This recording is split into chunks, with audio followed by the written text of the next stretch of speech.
Narkotika jenis sabu-sabu nyaris masuk ke rutan kelas 2B Bangli bertepatan dengan Idul Fitri, Sabtu 22 April sore.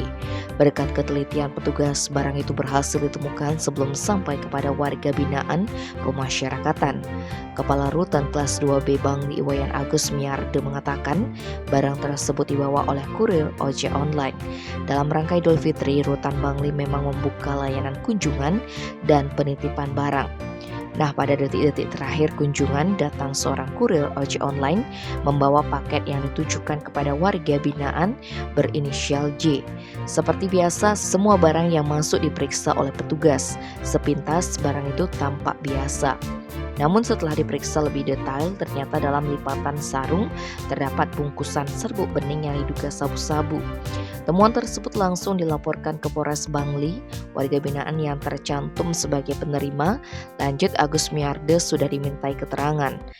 Ada 2 warga binaan berinisial J, keduanya kasus narkotika, tapi tidak ada yang mengaku memesan barang-barang tersebut. Kasat Res Narkoba Polres Bangli AKP Imade Dharma Sudira membenarkan percobaan penyelundupan sabu-sabu ke rutan kelas 2B Bangli. Untuk mengungkap pemilik sabu-sabu itu, pihak kepolisian sudah memeriksa kurir ojek online yang mengirim ke rutan Bangli termasuk warga binaan berinisial J. Menurut keterangan tukang ojek online kepada polisi, barang tersebut dikirim oleh seseorang di Sanur.